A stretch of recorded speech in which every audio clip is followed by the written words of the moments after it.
2 വർഷം മുമ്പ് നമ്മൾ ഉപ്പിലിട്ട് വെച്ച കണ്ണിമാങ്ങയുണ്ട്. പഴുത്ത് വീണതുകൊണ്ട് സാധാരണ പച്ച കണ്ണിമാങ്ങ അങ്ങനെ 2 വർഷം മുമ്പ് ഉപ്പിലിട്ട് വെച്ചതാണ്. അത് വെച്ചിട്ടൊരു അച്ചാറിടാമെന്ന് വിചാരിച്ചു. അപ്പോൾ അതിന് വേണ്ടിയിട്ടുള്ള ഇൻഗ്രീഡിയൻസ് ആണ് വെളുത്തുള്ളി, ഇഞ്ചി, പച്ചമുളക്, വറ്റൽമുളക്, കറിവേപ്പില, പിന്നെ വിളക്കിലൊക്കെ ഒഴിക്കുന്ന എണ്ണയില്ലേ, എള്ളെണ്ണ, പിന്നെ അച്ചാർ പൊടി പിന്നെ ഞാൻ ഉണ്ടാക്കിയാണ്. ഉലുവയും ജീരകവും നല്ല ജീരകവും കായവും പിന്നെ കുറച്ച് കടുകും കൂടെ ഇട്ട് നന്നായിട്ട് വറുത്തിട്ട് പൊടിച്ചെടുത്തതാണ്.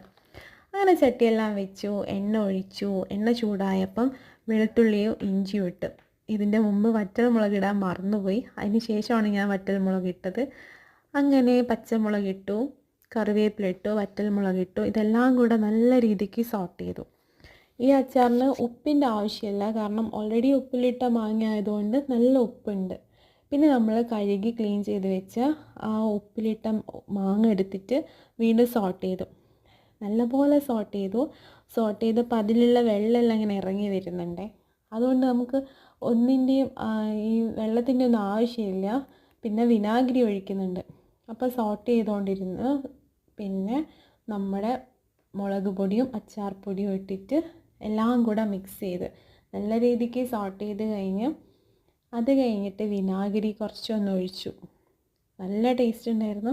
സൂപ്പർ അച്ചാറായിരുന്നു. ഈ കാണുമ്പോൾ തന്നെ നല്ല ടേസ്റ്റുള്ള അച്ചാറാണ്. Thank you. എൻ്റെ ചാനൽ ഇഷ്ടമാവുകയാണെങ്കിൽ ഒന്ന് സബ്സ്ക്രൈബ് ചെയ്യാനും ലൈക്ക് ചെയ്യാനും ഷെയർ ചെയ്യാനും മറക്കല്ലേ. Thank you for watching.